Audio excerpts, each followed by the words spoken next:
very good morning to you and welcome to Daybreak Benue on Benue Television. We are here once again to continue to reach out to you on topics that will truly interest you.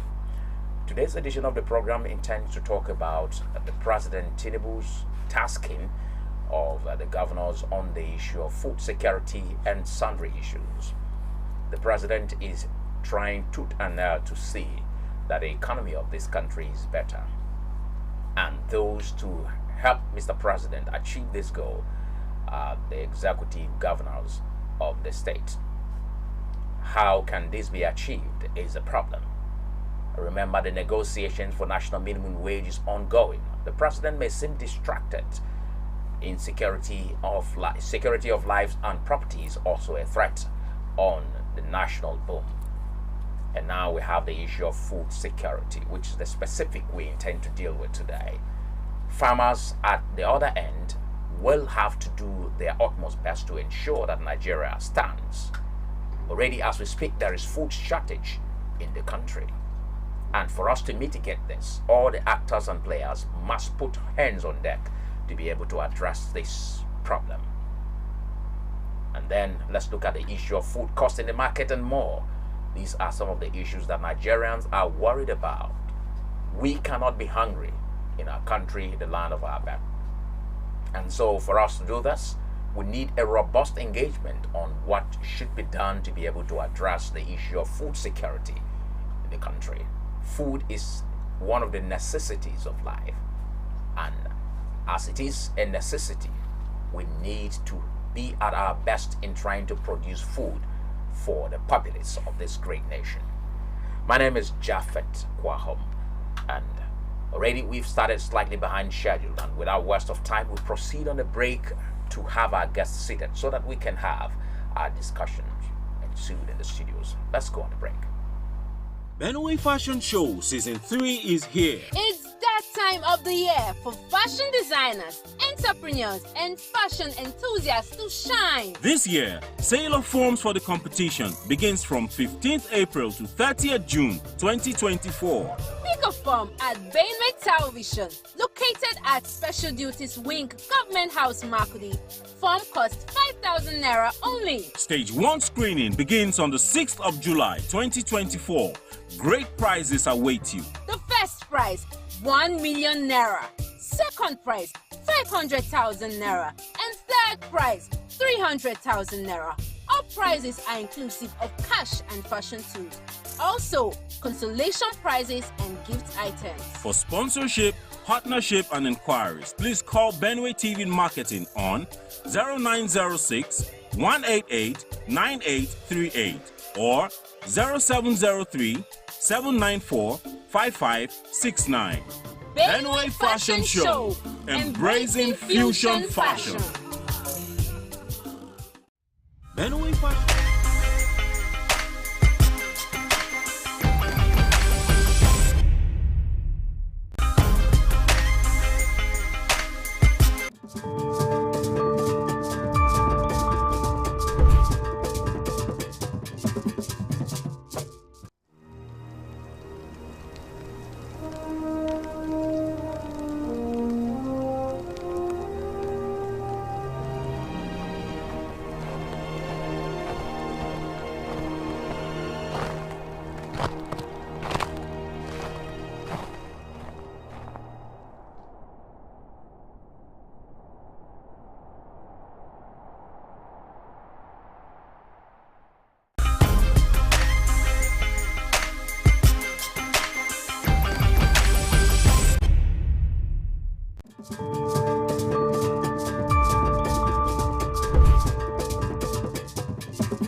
Welcome back to the studios of Benue Television. We are very happy to be with you this morning, and like we have said, the topic for discussion is food security.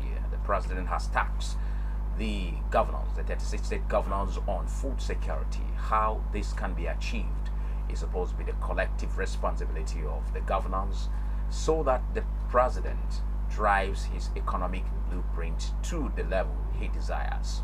He has consistently told Nigerians that his hope is to see that Nigerians live a better life, and even hardship being experienced at the moment will be cushioned at the right time.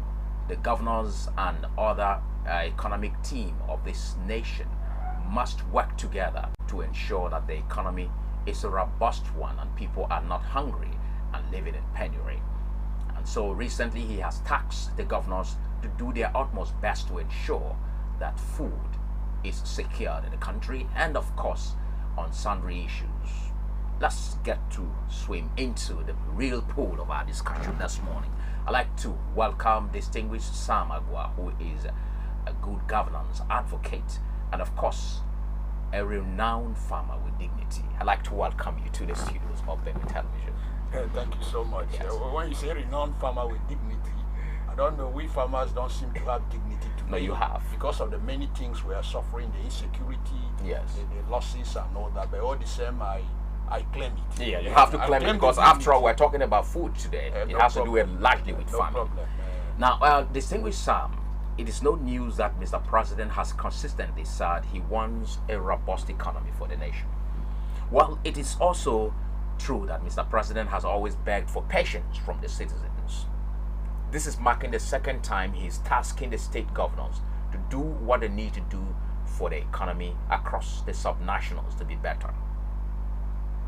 You have also read a circular released from the presidency asking the governors to ensure that food is not in lack in this nation. But how to go about this is the major problem. Apart from food security, we have security of lives and other property. And the security of lives is, of course, a prelude to sustenance of food security in the country. Now, amidst all of this confusion, where do you think Nigerians and the governors should begin in addressing the issue of food shortage and more? Well, let me commend Mr. President for his charge to the governors to go and sit up from two perspectives. One, if you look at agriculture, agriculture is not really an Abuja thing. Agriculture is something around the states. It's a rural thing, something around communities and that. So the governors have a more direct impact or relationship to improving or boosting agriculture than Mr. President. Yes. Mr. President can provide that overall frame or guidance or template or so, but it's the governors. Now, when you go to the states are not equal in terms of their internal levels of stability to ensure food production or to ensure food safety or to ensure food sustainability, whichever word you want to use. There are different levels. Why in some places insecurity is not a challenge, they also have other challenges, like most part of the southeast. Beyond the insecurity, you have problem with land degradation on account of heavy erosion. Yes. In parts of Benue, Plateau, you have this banditry acts of people coming and even destroying farms outrightly and sacking farmers. Yes. I think the first thing the governors need to do is to take a holistic appraisal of the farming sector or the farming industry or the agri-industry in their various states. What do I mean? They need to come up quickly with some basic information to guide them. For instance, what information am I talking about? The number of cooperatives on ground, the relationship around the cooperatives, where these cooperatives are, the farmers themselves originally, individually, who are those very low level farmer, who are those middle level, who are those big levels. When you come up with this, it helps planning. So we must go back and generate data quickly. Yes. I know most states have some basic information to move with, but then when you sit back and relate, because if you are not careful, the states may not take advantage of their comparative advantage in terms of what they do best, and everybody will just go in because Mr. President has said, okay, go and ensure food production and that. Why should, for instance, maybe if we know that the volume of yam or cassava or something is going to be heavy in some area or in some many states, and other states have advantage for something like cocoa or some, you need to step up on this. So the Nigerian Governors Forum, or at the level of their neck, they need to sit down and prioritize. It doesn't mean you stop the other farmers from doing ABCD, but you try to strike how best you can make maximum value, because everything is coming to the market. What is produced in Ogun State and Sokoto State, they are all going to meet in the market, and we don't want to have a situation of congestion of one crop and then making a mess of the other crops. Lastly, the states must form collaborations. You recall the KB Lagos deal, the MOU in rice production, where KB and Lagos in the past years have been involved at that level. States needs to collaborate, because in that the production level will be quite higher. I don't want to dive into saying states go and address insecurity in your places. The issue of insecurity is what I thought Mr. President would have also gone ahead to say, hey, look, this is what I'm going to do in specifics.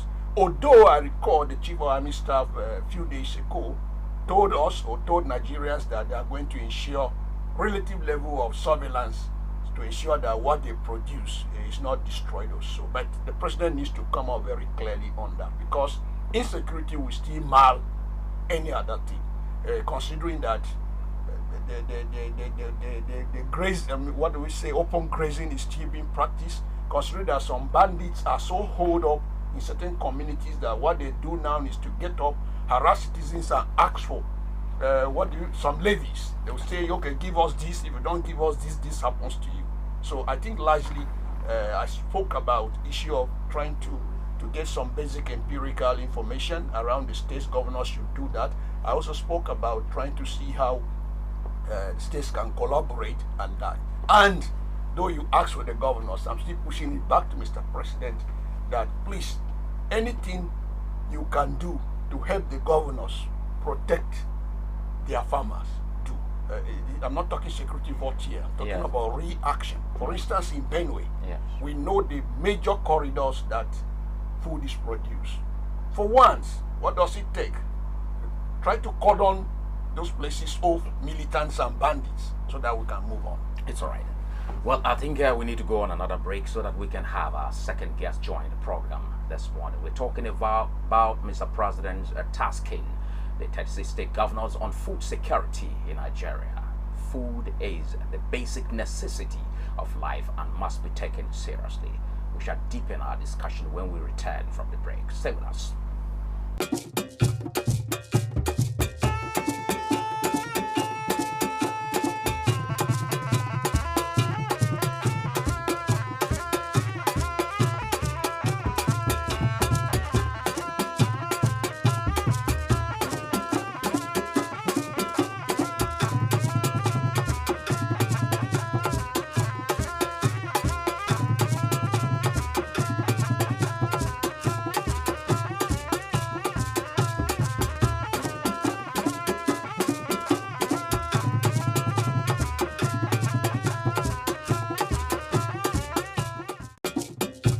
Show Season 3 is here. It's that time of the year for fashion designers, entrepreneurs, and fashion enthusiasts to shine. This year, sale of forms for the competition begins from 15th April to 30th June 2024. Pick a form at Benue Television, located at Special Duties Wing, Government House, Makudi. Form costs 5,000 Naira only. Stage 1 screening begins on the 6th of July 2024. Great prizes await you. The first prize, 1 million Naira. Second prize, 500,000 Naira. And third prize, 300,000 Naira. All prizes are inclusive of cash and fashion tools.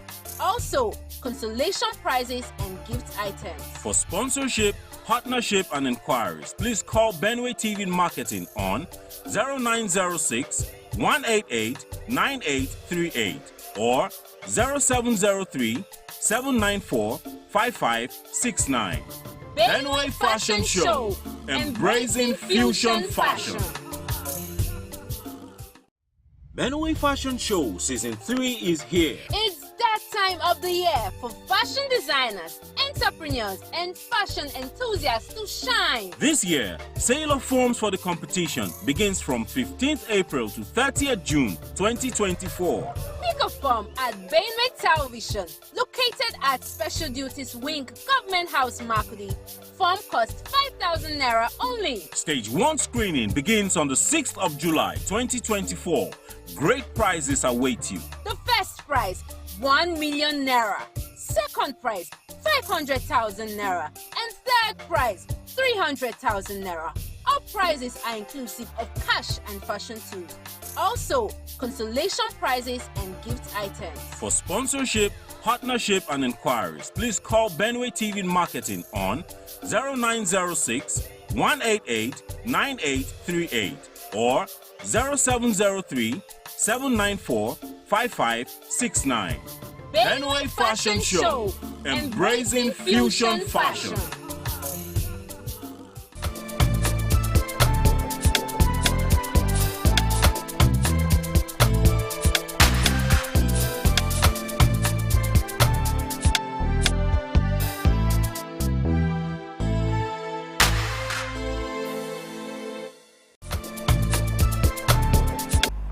Welcome back to the program. We sincerely apologize for that mix-up. We have to, continue engaging with distinguished Sam Agua on the topic we have brought before you, and that's President Tinubu's tasking the 36 state governors on the issue of food security in Nigeria. It is a major problem that needs to be urgently addressed by not just the president, but the governors will need to extend a hand of assistance to ensure that they also contribute their own quota to the growth economically and of course food security in the nation.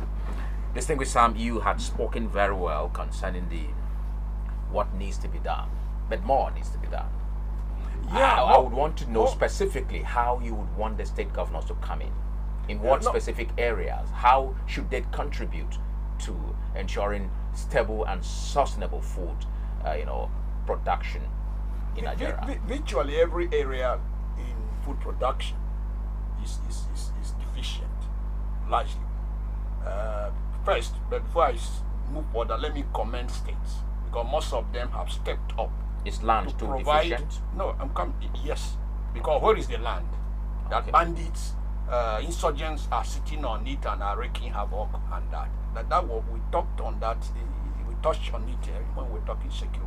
Yeah. Yes, if you notice, most state governors have come up with subsidy programs that are enabling their farmers to buy fertilizer, pesticides, herbicides, even seedlings at more subsidized rate.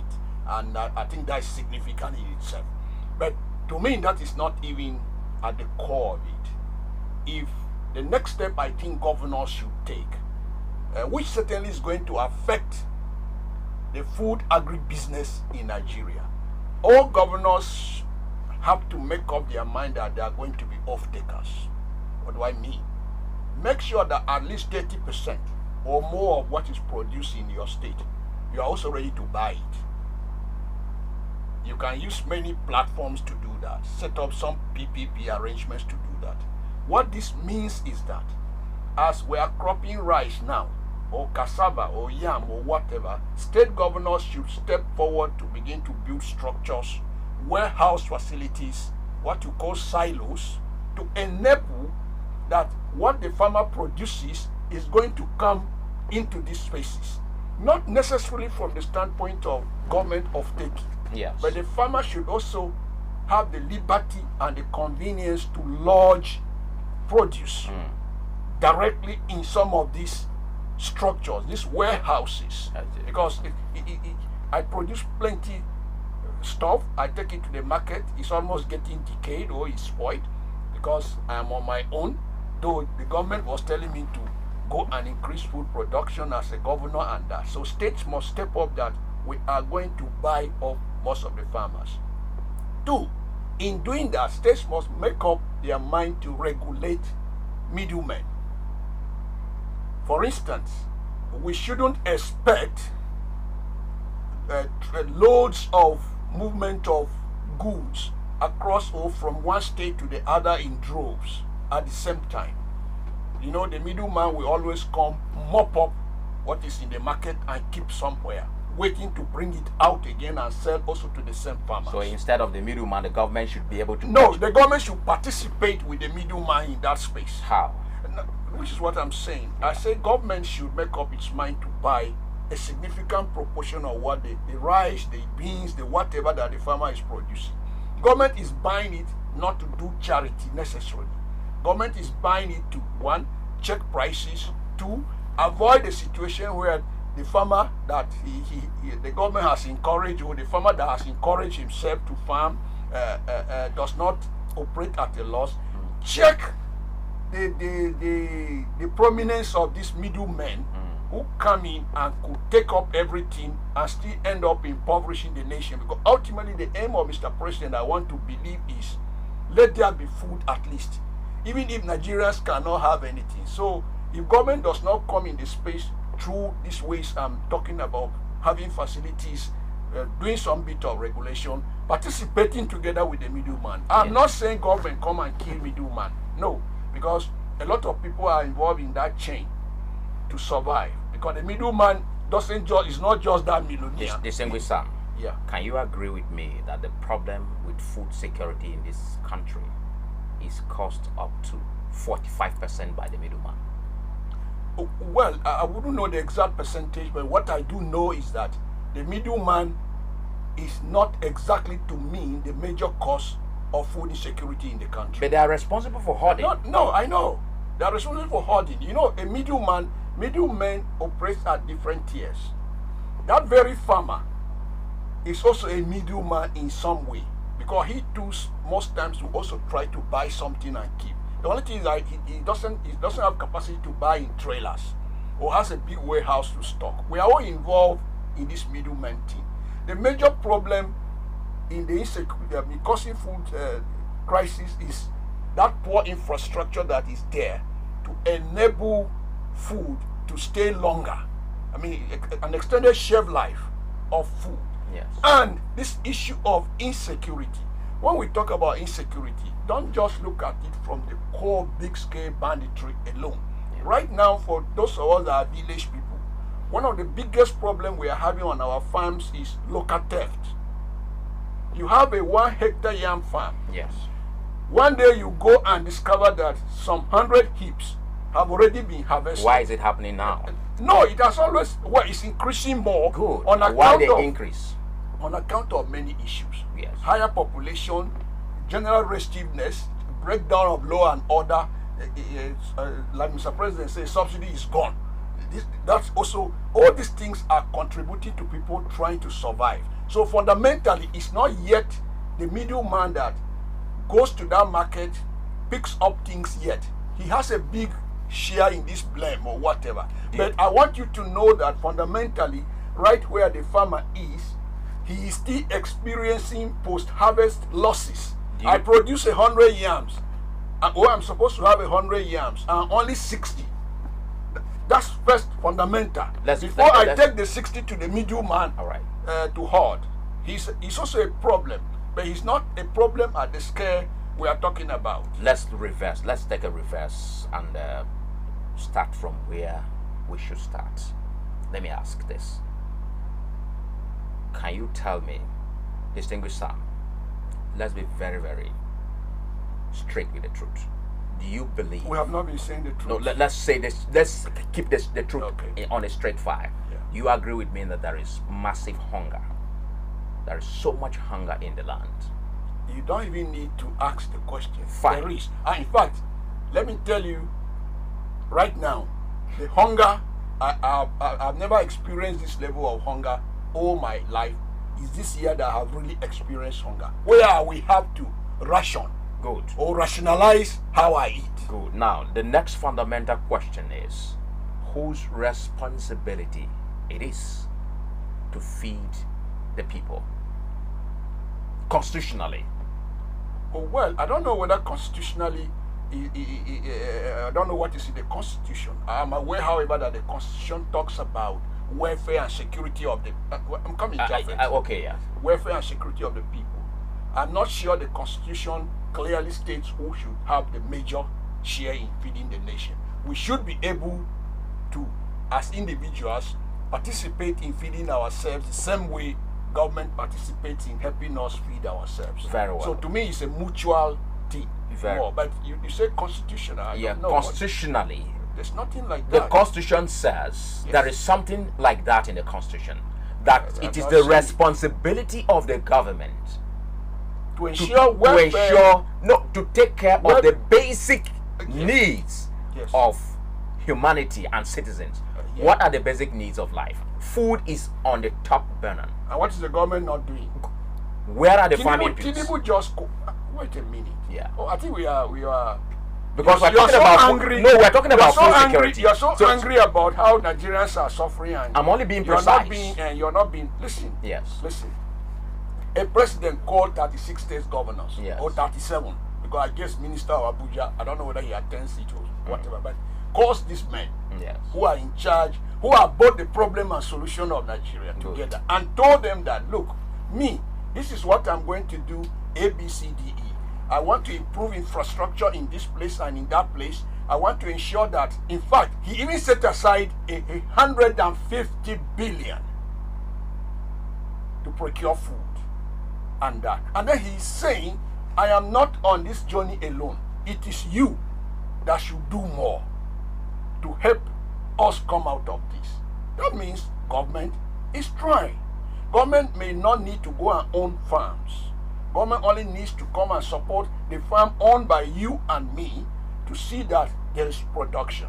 So the issue of whether the government might not have done enough or is not doing enough is a relative level, it's something you can argue. But I want you to understand that fundamentally it is your responsibility to take care of yourself. Yes. It is your responsibility to do everything and work with government in trying to see that you do it well. Which so far, based on paper, based on statements, based on practically what Tinubu and most states, what you are hearing in the media is indicating that they are not living. Okay, let me take you to Anambra, where the governor has brought some agri programs that are running in the villages. Let me take you to Benue, where right now, I think 2 days ago, some people came from my village, that they came to Makodi to go to Banada to procure some tools at subsidized rate. They told me that some of those things are higher by 5,000, some higher than 7,000 in the ordinary market. The government has taken steps to subsidize this. So you see, it's small bit, but ultimately it is you. I want all Nigerians farmers to realize that for us, it's not just that we should farm to feed ourselves. We should be able to farm to feed our neighbors and feed our communities and make money in the process of feeding others. So I'm not sure government is participating in this space to come and be a competitor. It's just to enable.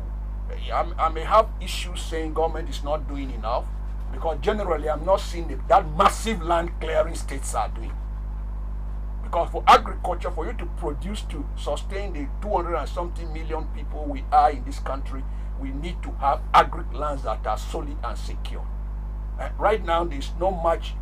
This is the time to plan for dry season farming at small scale level. This is the time. You start laying the structures, you start laying the pipes. Most states, that has not picked up.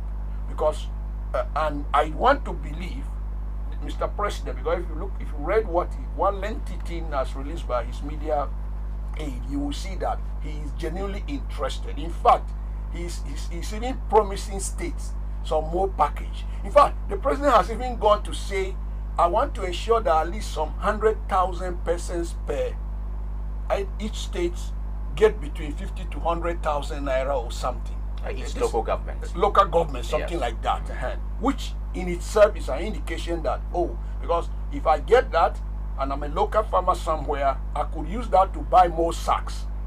I could use that to do so much. And if the government floods the country with the food is talking about buying. Implication is that it will shake a bit the prices. These are complex, not really complex, but these issues are so interlinked. But generally, I think for once in this country, maybe because of the hardship we have faced, people are now thinking really agriculture, knowing that the foundation of everything is in this agriculture, because food is key. Because even if we go to classify the needs, I want to believe we still remember our Maslow, where food will certainly be number one, because it's better I eat and sleep under the bridge than sleep under the bridge and not eat. That means even if without shelter, at least let me be able to eat and think shelter, or think how the day I will have it. So basically, I think it's a strong charge the president has given the governors. I'm appealing to the governors to sit back. And once again, I am reiterating that the governors should adopt a council ward approach, a pooling unit approach in intervening in issues of increasing food production. But recall, we shouldn't be lost on this. When we say food production, people think I was having 10 bags and today is 20 bags. No, I understand food production to be a whole process. That is why I mentioned the issue of where we should even keep the yams, we keep the cassava, we keep the potato, in a way that we are not hurrying to dispose it. Again, but I'm trying to avoid talking too much around issues. How about the value chain to improve primary products? Because when we improve them, we end up having better food security than in the raw form they are taking out. Okay, I buy the roasted corn or the boiled corn, I whack it, it's gone. But again, if this is able to enjoy some value, it can be converted to so many different purposes and that. So there's a whole lot. I have not even gone to the issue of let's talk about the issues that are involved in securing food. The hallmark of our discussion here is to secure food for the people. Yes. Food should be a 24-hour thing. Yes. Food should be accessed like water. Yeah. That you wake up midnight and you can see food to eat. Healthy food. Yeah. Now, let's talk about, you had started talking about grain reserves and all of that. Yeah. The silos and all that. How many states in Nigeria have such silos? Well, this is where. Okay, now in Benue, let's talk about food preservation. You can't have food security when there are no preservation methods. Yeah. Where do we preserve the bulk of the food that we have? Okay. This is the issue. Yeah. So let's not go into the pain that we've had not having this. Let's move forward to see how we could have this. So that is why we are saying, for instance, a particular community known for production of tomatoes could be, right now the government begins to think how it can set an enabling arrangement or even directly set up a structure that people can move these things to, because they are perishables. They either need to have a system that can keep them intact for a long, or they need to have a system that processes them partially in a manner that they can be kept.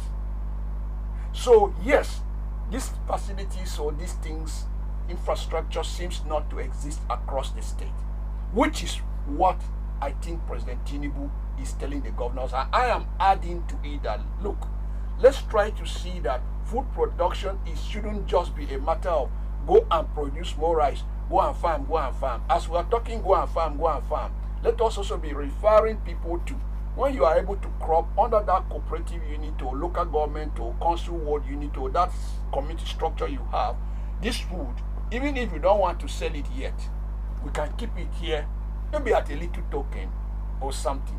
Most farmers could be excited, because what is the essence having 10,000 yams and battling to keep? And then I wake up someday and discover they are even stolen, or some bandit has burned them off and that. So yes, that's one of the issues that needs to be addressed. So for me, in the food production chain, if I have my way, I will emphasize value addition and avoiding post-harvest losses more than I will even emphasize the production.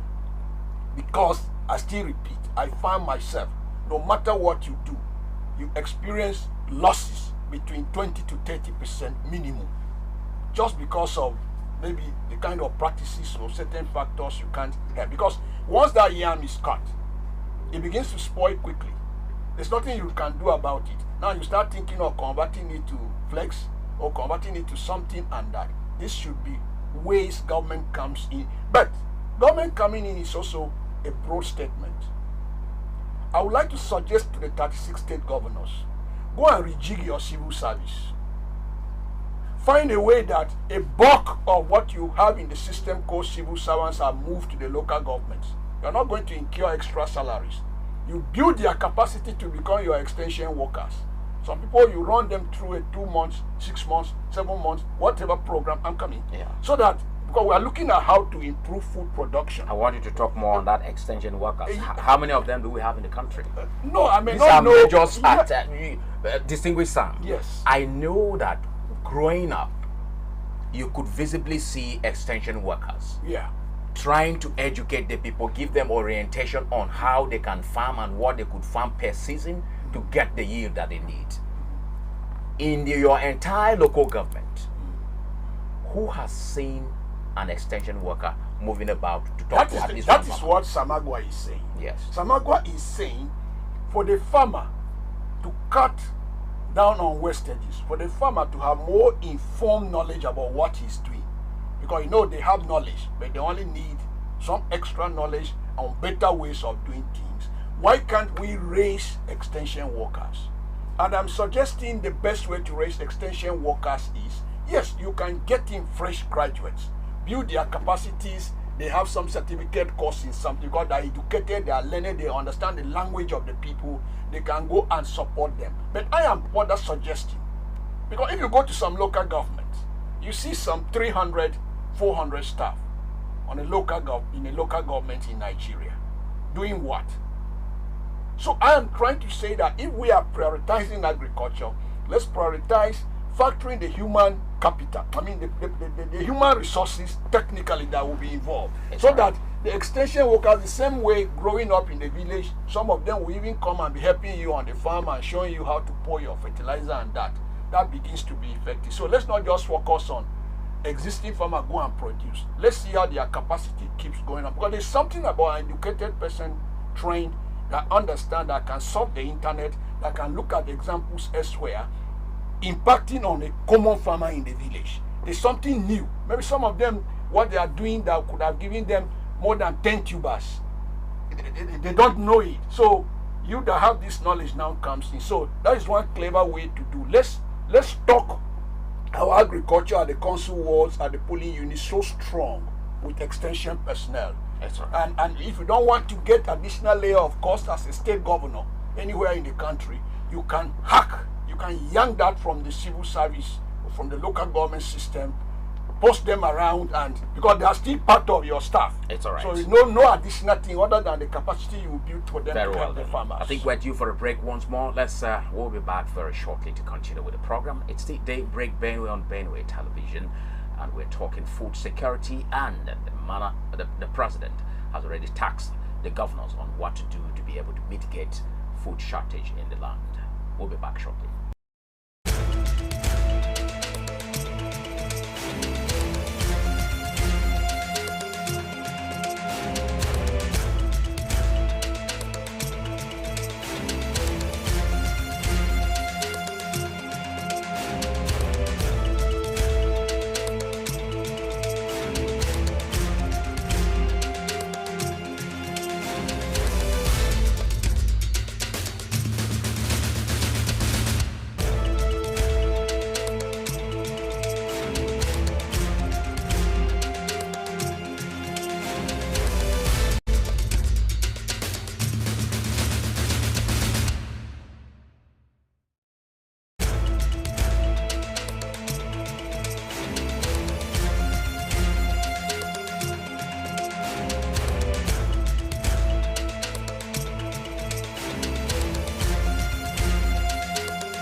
Welcome back to the program. That's as Daybreak Benue and Benue Television. We are very happy to be with you. And for the fact that we have had this discussion ongoing, it doesn't mean that we cannot have another person join us on the program. After all, a discussion gets more robust when more brains are involved in talking about it. And we have also had Honorable Agbo Abo, who is the former chairman of the local government and, of course, a management consultant, who has joined distinguished Sam Agua to, enhance the discussion and so that we could know exactly what could be done to boost food security. The president has already tasked the governors across the 36 states to do the needful to ensure that there is sustenance in food, availability, production, and the security of food be, sacrosanct. And distinguished Sam had laid very concise preamble and talked variously on what needs to be done. But we need to hear your own perspective, Honorable Agbo. You know that Benue is one state that prides on food production, and that's the reason why out of the 36 states we are reckoned or recognized as the food basket of the nation. Some have alleged that the basket is empty at the moment. Some said the basket is halfway down. I don't know your perspective, but now that the president has called on the governors to ensure that food is stable and available across the 36 states, what do you think the governors should begin to do? And what do you also think the president should also do to be able to form the synergy that will bring about food sustenance and sustainability in the country? Well, thank you very much for that question. You're welcome. I think I want to agree with those people who have the opinion that the basket is half empty. Yes. Benue, when you are the food basket of a nation, Yes. one will expect that people will even come from far distance to Benue to come and look for cheaper food. Unfortunately, Benue people go to Nasarawa State to buy cheaper food. I've been part of it. You're coming from Abuja. Before you enter Benue, you want to buy yam and other food items from Nigeria, go from the main state because they are cheaper there, which is unfortunate. So if we wake up from our slumber to be attuned with our name, then something different has to be done. That's why I welcome the call by Mr. President to our governors to be at alert, to do things differently, to be able to feed this country. The high rate of food in this nation now is such that there is no, except people who are seeing free on-end income. What's on-end income? You mean people who are looting the money? Yes, on-end income is income you have that you not work for, especially within the political cycle. Except those people, virtually everybody in this country find it difficult to go to market to buy food. So that is the true situation now. So I welcome the presidential order presidential directive. Benue, all the states have to do something differently to be able to feed this country, to be able to reduce the high food prices all over the country. And I would say one way, the first thing to do to increase food production is that our politicians, right from Mr. President to councillors, must have farm, private farm. That is the first strategy. All the governors must have their farms. That's what I say, right from president to councillors. Yes. They must have farm. They will not just talk by mouth. They then demonstrate it. Okay. In terms of money, like I just said, yeah, those are the segments that even have the money to farm, because now it's even very expensive to farm. And those are the people that are capable of putting money to farm. So it should be mandatory. There should even be directed that there should be a way of supervising, that is not just by giving directive. There should be a way of supervising what they have done. Like I say, from president should show us example, governor will show us example, then they will now be able to enforce councillors, chairmen, all to have their farm. That will go a long way in reducing food security all over the country. The second strategy is what was prompted by even the former or immediate past government in Benue State about farm. There was a lot of noise that there will be farm settlements in all the local governments by the government. Unfortunately, there was nothing like that. What kind of farm settlements are you talking about? Farm settlement is to have a large palm of land. Give them machinery. Okay. Yes. It's like a cooperative. Large, just clear large. I think farm. you talked about cooperative earlier. And land clearing. Yes, land, yes. Yes. Clear very large farm in each ward where people will go their own is to go there and provide them with seedlings. I think that's what they are doing now. Don't know how sufficient it is. Provide them with seedlings. Their own is to go there, make it things easy for them. That is what the strategy Chief Awolowo used during the First Republic that turned the West, where they were able to get their cocoa farm. Farm settlement is number one. I don't know. I think even this government also made a statement about farm settlement. It shouldn't be what we have been hearing, that every government will tell you about farm settlement. They have provided tractors.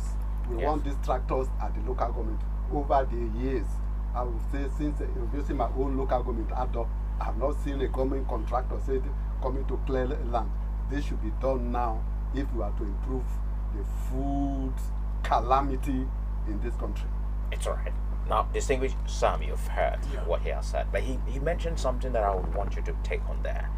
Remember that before the coming of His Excellency Reverend Father Dr. Hyacinth Malia, as we talk about this, more focus needs to be on our state, because we can't eat the food that is produced in Abuja. It's the one that is in Benue. I had the opportunity to interact with the Chairman Farmers Association, and he told me on authority that before Governor Alia came on board, there were only 2 tractors for the entire Benue State. Now, the Akriza World Bank project has brought us up to way above 30, tractors. This is still grossly insufficient. Even if you say you're going to send one tractor to one local government, you have 23 local governments. And how many are left?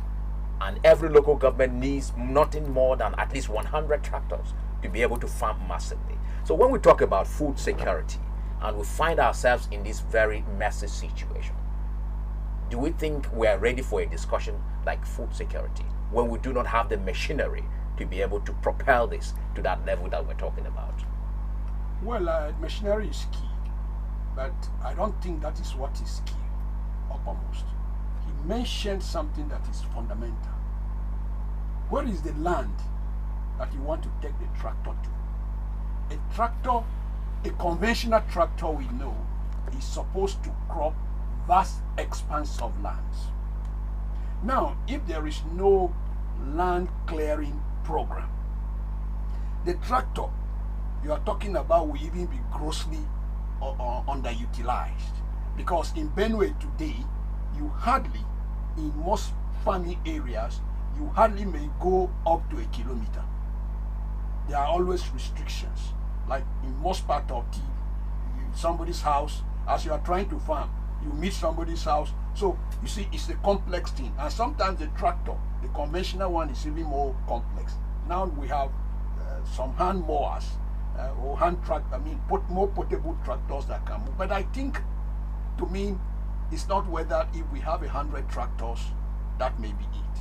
Because right now, at the pedestrian level of food production, which we are moving, though it makes us tired, it makes us grow older and that, we are still pushing. For me, government can take the whole of this year and maybe part of next year, discuss with communities. Remember this land clearing my colleague here mentioned, these are vast areas that even have better protection, because imagine some 30 farmers on a large expanse of land that is like maybe 30 hectares or more. That is what we should be talking, because it is not the less than one hectare things we are doing at the backyard that takes us time, that even the application of fertilizer and application of so many other things becomes more difficult, because at the end of it, you move again to another place and you start moving. You have like 20-30 farms that each is not even up to 100 by 100 because of land issues. Again, there is something to the land clearing. That same land you are cropping in the rainy season, it is that same land that if it is well cleared, you can start thinking someday to do irrigation on that same land. Like in most parts of the north, they crop 12 months Good. in a year. So yes, I agree totally with him. I'm aware we need equipment from what we make our peeling of corn or doing all that sieving our beniseed easier and all that. Very, very key.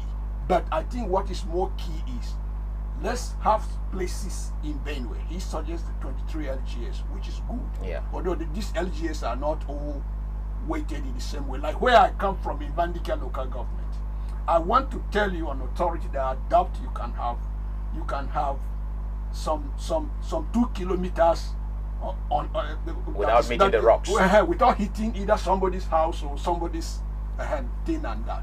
But there are also other vast lands in certain places that are huge, that you could even go 200 hectare, even 500 hectare.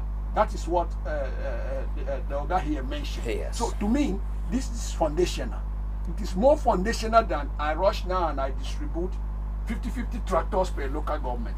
Most of them will even not do the work they are supposed to do very well, because they will have they will be hindered, they will be encumbered. People's homes, people's graves, people's that. So there should be a thorough mapping, because when we are saying food production or addressing hunger, it's not just that we would address that hunger this year. We should set a system that should address hunger moving forward, even in years to come, so that there are no issues. So I think largely, yes, you talked of equipment, tractors, all that. It's key.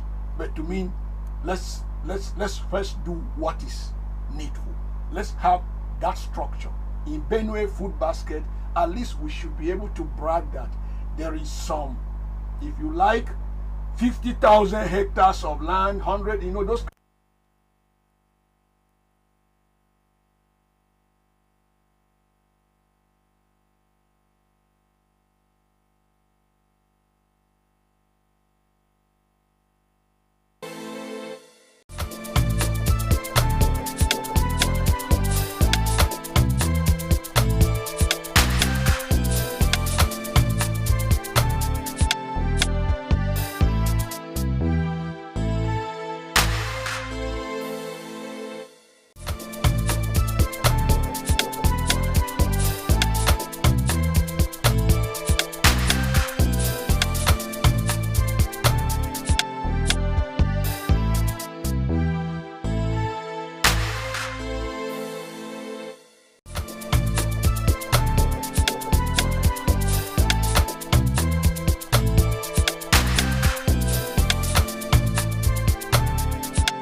Welcome back to the studios of Benue Television. This is Daybreak Benue on Benue Television, and we're talking about the President Bola Ahmed Tinubu tasking the 36 state governors on food security and sundry issues.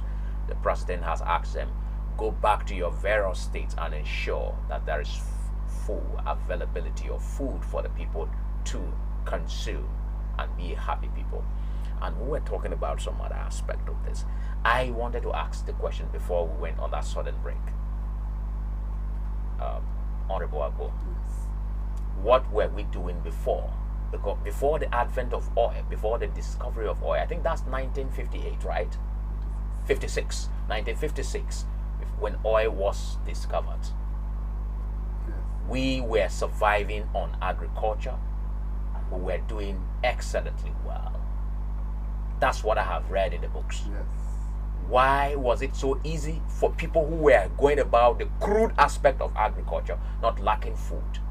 And we that have got the knowledge, the technical knowledge, have even gone to study agric business in school and other courses, we still have this issue of food shortage and all of that. What is the problem? Yes, I think the problem is simple. I've always often talk about productivity. Before independence, 1960, and after independence, Nigeria was at a high rate of productivity, mainly on agriculture. At that time, Nigeria was developing faster than Brazil, far ahead of India and China. Our GDP, because you measure productivity by your GDP, our GDP at that time was higher than these countries that are making waves in the world now. That was the time you heard of cocoa house in Ibadan. The West were mainly on cocoa production, and Nigeria became one of the #1 in the world. What were the northern people doing? The northern people were concentrated on cotton and granite. The East depended on palm oil. The Midwest. How about sugar cane? Sugar cane, yes, in the north, more in the north. The Midwest, rubber, the best in the world. So Nigeria, everybody were into agriculture, including the Prime Minister then, Tafawa Balewa. Just like I'm proposing now that if you want to show up to tell us, the governor wants to tell us to go to agriculture, the president wants to tell us to intensify agriculture, they are the #1 person to start. Tafawa Balewa did it. He was a teacher and very high productivity in agriculture, because that was what Nigeria depended on it very well and doing very well. Good. That was when Nigeria was enjoying agriculture. Good. Unfortunately, from 1970s, the oil, because of the Arab-Israeli war. How did that affect us as a country? Yes, it affected us because the price of our oil jumped from very low level before the 70s, because Nigeria started producing oil in 1956. Even up to 60s we were producing oil, but we do not even bother because of the way we were moving with agricultural produce, how we were developing with agricultural produce. It was in the 1970s that oil came, and because of the policy of the military, by changing our governance system from regional governments to states, and made a policy that before that policy, if you produce when we're moving faster than India and other countries, whatever you produce is your own. Revenue from the west. That's why they were able to build a cocoa house, because they needed not to take the money to the federal level. They only made a contribution to the federal level. So they were developing at a rate, with doing keen competition within themselves, because whatever you're able to produce is your own. You only made the contribution. So they were encouraged to be at their best in terms of productivity. But unfortunately, with the creation of states, everything turned around. States now, all money generated have to go to Lagos at that time for distribution to states. Automatically, the states were discouraged from producing. That was where we find ourselves, at a very low productivity. Our income per capita dropped because individuals were no longer interested, because there was no incentive. So that was the bane of Nigerian food calamity up to today. From what he has said, there needs to be incentivized farming. Yes. And that was what that was where we almost had an argument here. When I said the Constitution of Nigeria has stated that it is the responsibility of the government to provide for the basic necessities of life, and food is on the topmost when you talk about those things. We have not had true incentivized farming in Nigeria. In certain nations, governments send farm input to the farmers nothing less than 6 months before the farming season. That is number one. Fertilizer is strictly the responsibility of the government to the people. Now, we'll talk about irrigation farming. A state like Benue has not keyed into irrigation farming. What has government put in place here to encourage the farmers in Benue, in Kebbi, in Zamfara, and the places that we talk about off-season farming? When you go around, you see government has drilled boreholes for communities. Look, you can use a borehole will be able to, irrigate an entire hectare, a holding. Now, without all of these things, I will still want to ask you, what can we do without the basic things that would have prepared the farming that we're talking about? For security to be, food security to be there, we need farming all season round. We farm once in a season and we go back to rest. Farming has no vacation. I think I'm right about that. What can we do to have all season farming in this country? In the bid to ask your question, you ended up also saying what we needed to do. That is what do we need to do? Listen, let's repeat ourselves.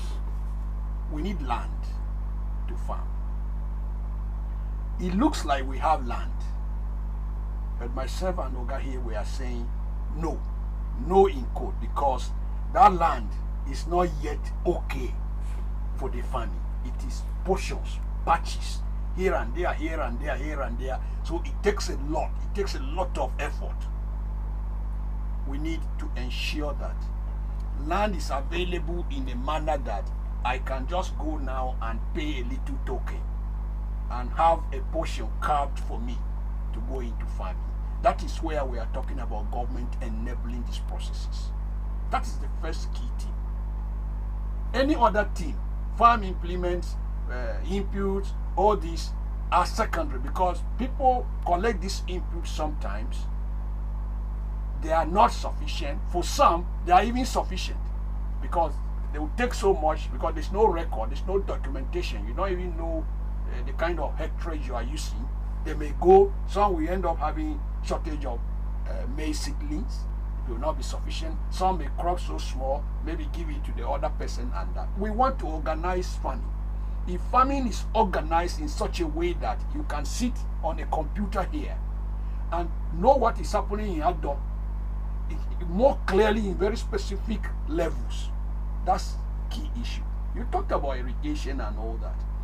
I have always advocated that you don't necessarily need to start certain things big scale. Things grow. You grow into something and keep growing. Don't come and don't. We know you want to provide a big dam to help irrigate some 300,000 hectares of something. That's not, we can start small. Because right now, this is the time for us to start experimentation. Let me borrow what he said, but in a different way. In the 23 LGAs, let government support at least some 30 to 50 hectares as pilot for us to start irrigation. Very key. We are doing that to learn something and see how we can scale up. But then, you understand that 30 to 50 hectares may sound small, may sound as if it's there. But sometimes you go, you discover you are having restriction, because this has to be a land that is a bit reasonably not hindered. These are small things. So, yes, that is one way to start. We may not even need in each of the LGAs. Government can just set up some, so that people begin to learn and understand that, oh, even on a 1 hectare, if I come down on a 4 hectare, I can set an irrigation system running. We are running one at the Palm Nursery. We are working with the governor in delivering to Benue State. There's irrigation. That means we raise the nursery irrespective of whether it's dry season or rainy season. And you know something? Once the infrastructure is laid, in 10 years it will be there. You're only maintaining it. It will only cost you that initial, maybe it will cost you 100 naira to do it. But then once you do it, you can rest. Because all year round you keep cropping, you keep doing whatever you want to do. In fact, I have witnessed in the north places where people are cultivating rice. This rice that needs water, and they are cultivating it, they are harvesting it in the dry season because of such facilities. So I think these are things we need to grow in. And I want to, on this note, say this is where the local governments are key. Let's not necessarily think if we must build irrigation, we have to build it like Amsterdam or what is done in Brazil. These things we see on the internet and break us down. We can start at our pedestrian level and still grow it. So this is part of the process. And I think for incentives, giving incentives on agri thing, largely, if you recall, most governments do that. The issue is the impact that produces. But if you recall, there have been grants, there have been loans, there have been so many things that end up sometimes not being utilized. You see that somebody comes, takes advantage, and the whole thing goes. Recently, there was this COVID NISA program that came. A lot of farmers are owing, and so incentivization, to me, more should be like 90% in terms of equipment or facilities or enabling environment, and 10% cash. For instance, let me have those sprayers. Let me have everything I need to have. The government costs it. I know that, yes, government knows it.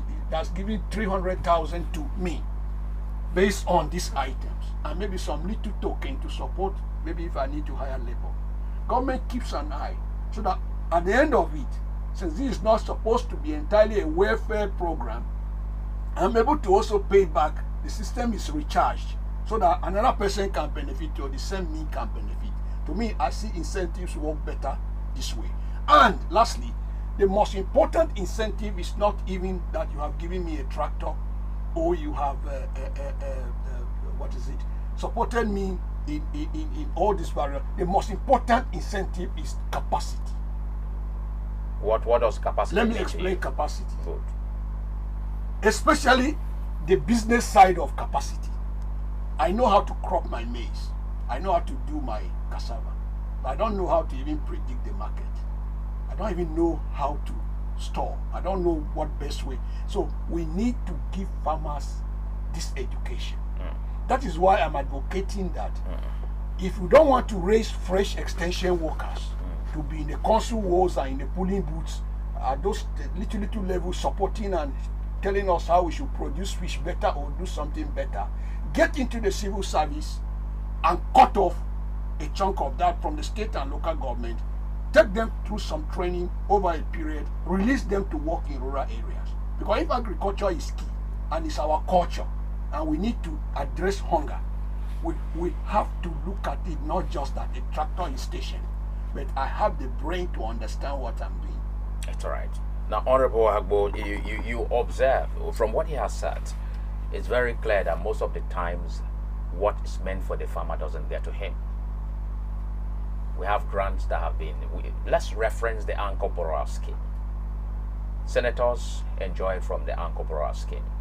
Members of the Green Chambers were part of the Anchor Borrower Scheme, and this was meant for the common populace in the society. Most of the times we have this kind of programs, they do not impact directly the people who are at the receiving end. Now the president is talking about supporting, the subnationals with programs that would boost food security. Do you think it's not going to be what happens in the past? How do we get it differently done this time around? Well, thank you for that question. That's a very serious one. Before I answer that question, I want to what my friend, Ms. Ambra, just said in respect of the space for agric expansion. I want to say that yes, that area, he even gave example of his place in Vatican, that in as much as you have people living and scattered all over the land, it is true. He also told us that there are still areas that you can have fast. So I only want to, because our discussion here is a serious one that even government agencies will be listening to. So I don't want them to be discouraged with that. That where we have land limitation because of people scattered, it is true that Nigeria has more than 990 something square kilometer of land, out of which only 34,000 is being cultivated. That is to prove, scientific proof, that we have over, let's say, 200,000 square meters of unused, untapped land. For example, in Ado, we don't need fertilizer because sometimes you take over 10 years before you get to some parts. So if you go there, you don't need fertilizer to enhance your productivity.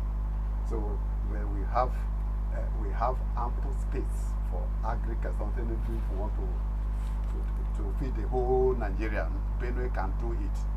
What they will do, what they have to do to take care of some sporadic locations, occupation by farmers. Yes, what you do is that when you are providing a land space of 1 acre is about 1 foot. So if you use 30 acres, about 30, that is about 30 feet. If you can have 30 feet, even half of it in each ward, Benue will now retain its name of a food basket of this country. So where you have that space problem, no, those people that are caught up by expansion, agric expansion, you incorporate them. Those people living there are not senators. Those people there are not a local government chairman. They are farmers. They depend 100% on farming. So you incorporate anywhere both that meet their tradition. You incorporate them, they should even be part of the cooperative that benefit from that massive acres of land. Now to your question about how do you put it? Your question. Okay, my question. Well, what I was trying to say was, what do you think can be done differently this time around? Okay, yes.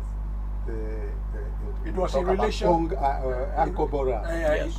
That what can we do differently so that these monies do not get back to the wrong hands? Well, that is one of the greatest factors limiting agric production in Nigeria. The issue of who you know. I can so tell why is you who you know so pronounced this time? That when you even right from Anchor Borrower to even what we are expecting now, the only way they will make any new government provision to reach the down level is that whatever is made available to Benue State, it should go beyond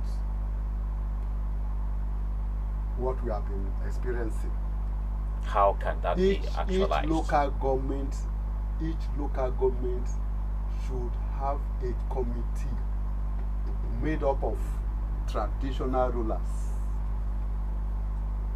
Christian Association of Nigeria, the farmers, each local government, each ward should have a committee comprising these people that will ensure the distribution, whether cash or in kind, to ensure a fair distribution of anything coming from the federal government, coming from the state.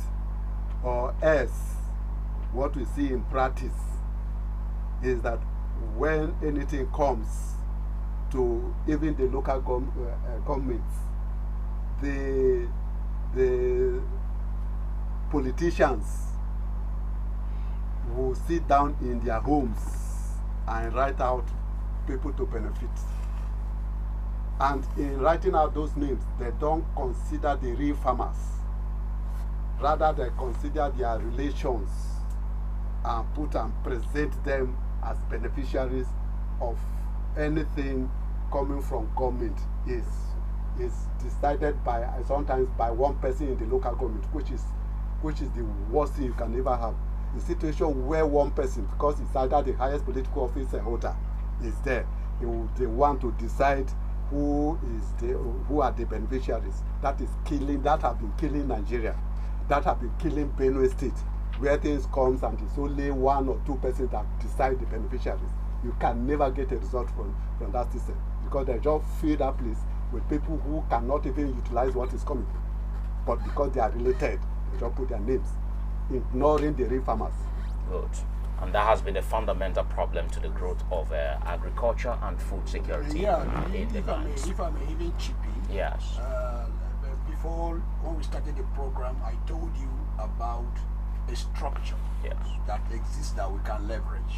What INEC has given us down to the polling booth level, where at least at that space everybody knows who is who and knows that a name Latif has not found itself on a register in a particular place. And I want to add to what he says, that the key people to drive these processes also are the community development associations or unions, because they are composed of people across these council wards or these local governments. There are people that are known, they know who is who, they know that once something is wrong, they can detect it. So I expect that if government wants to intervene, government should minimally get involved in these processes, but push the bulk of this, and government can at best form a monitoring team with the community, but let the community people drive. Give us that 10 million.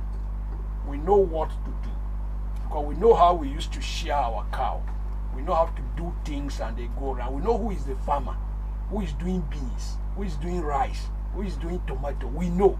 So I think if we begin to recognize this, and again, lots of sensitizations need to go in, because if government needs to clear large spaces, free up spaces of land that this your tractors that you want brought in hundreds can work, we need to start sensitizing communities that, hey, look, nobody's taking your land.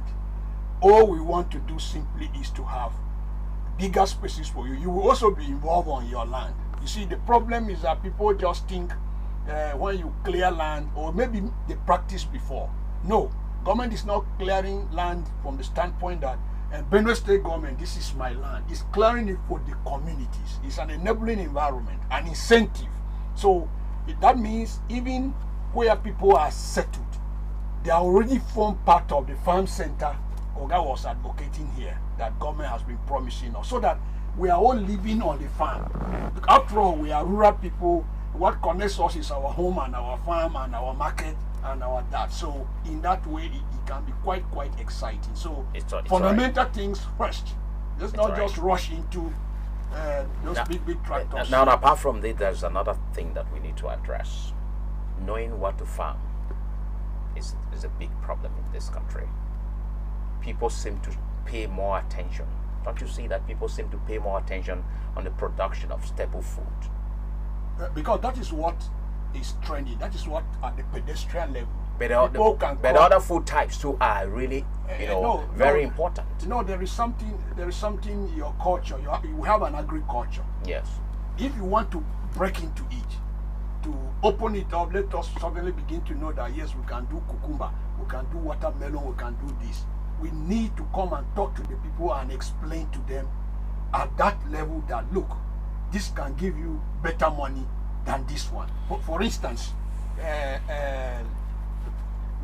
if you come and just introduce that you want to do something that is not, people here don't eat or don't patronize, because 80% of what is being produced is by small level people. Good. You may have a challenge, but what is that market?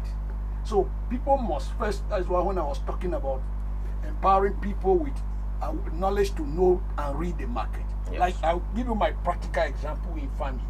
I don't just crop because I'm educated. You crop for money. No, I crop for money, but that's not key. The market determines to me what to crop.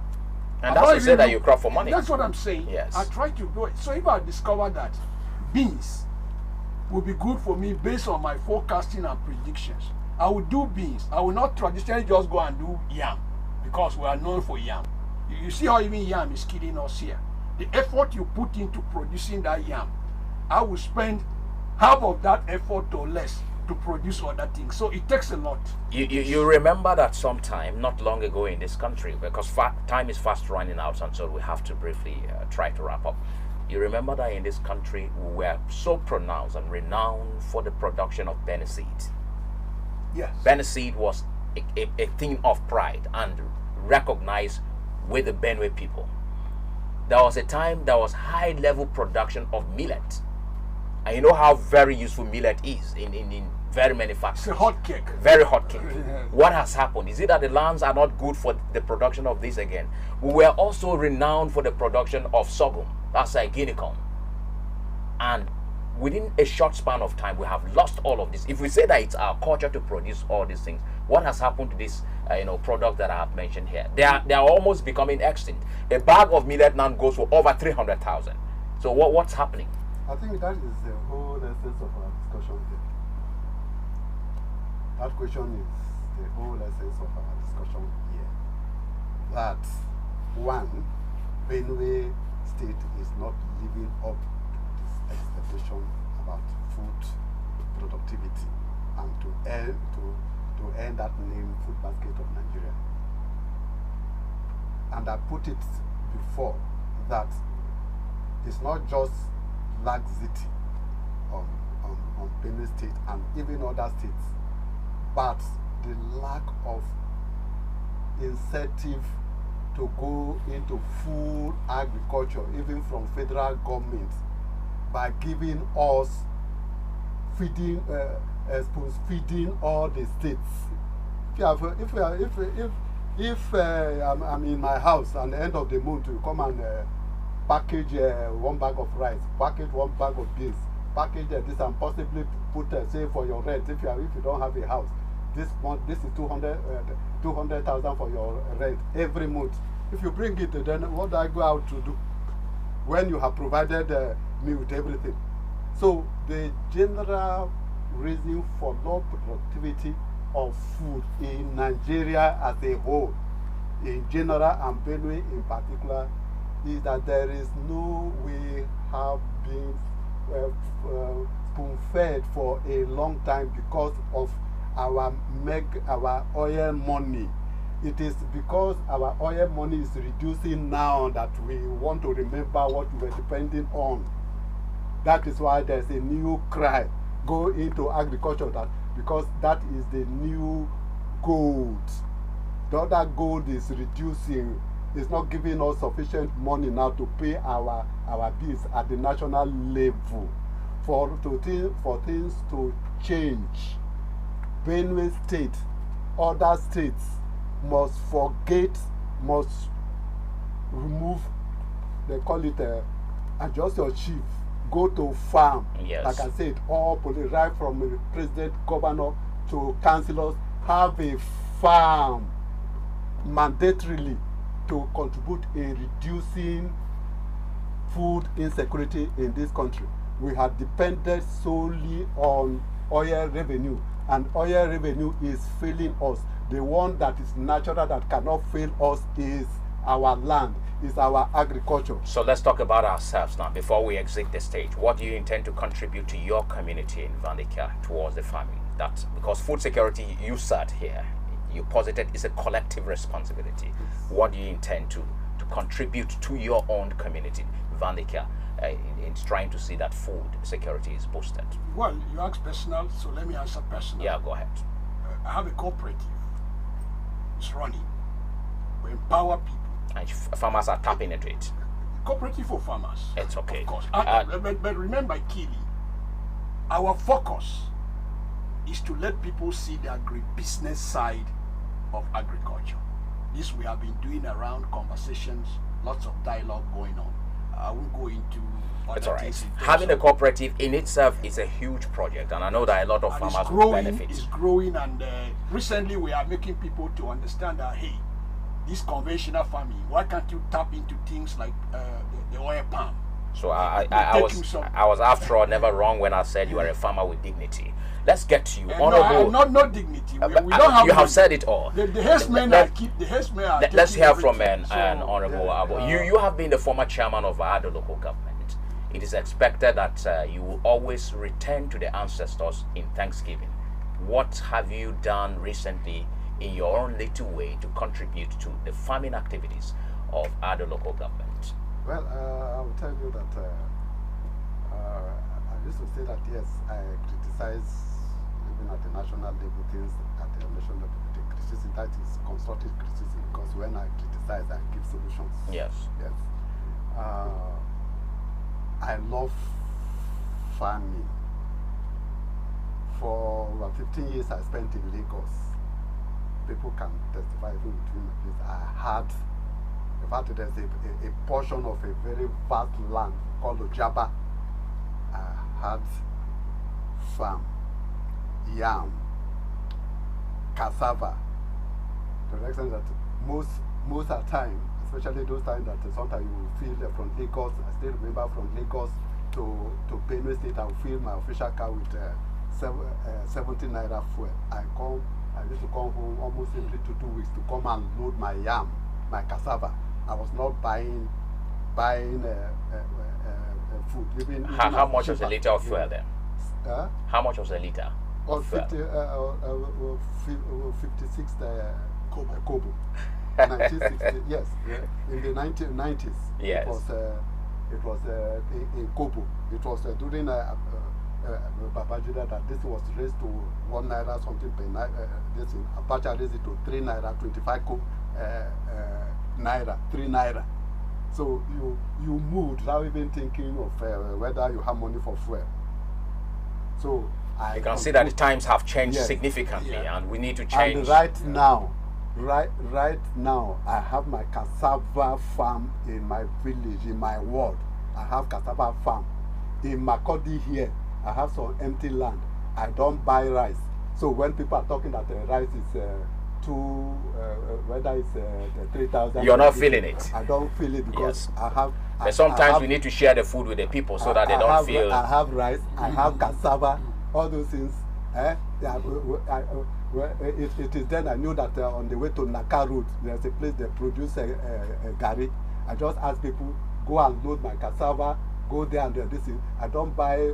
I don't. So that is what prompted me by saying that for Mr. President, Mr. Governor, the commissioners, they should have farm. Let them not even go to market to buy most of these foodstuffs, so that they can others will have the opportunity of buying and thereby reducing the prices of food in our markets. It's all right. Well, Let thank me you so also much. add, We do not have time. Journalists again. like you too should have fun. Yes, Don't be of talking course. on the microphone, television, go and have fun. Even the civil servants. Yeah, of course. All civil servants, yeah. everyone should have a fun because it's our culture, it's our way of life.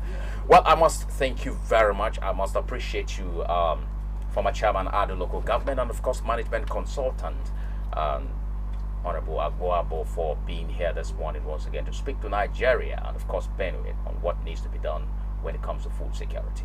I appreciate you for coming. Thank you very I much. must also say thank you, distinguished Sam Agua, good governance advocate for, dignifying farming here in the studios this morning. I appreciate. This is where we have to say goodbye.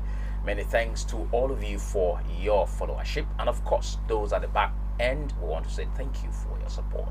Benue Television News comes up at 9. And of course, thereafter, remember, Table Talk will be there. So lots of good programs await you. My name is Japhet Waham.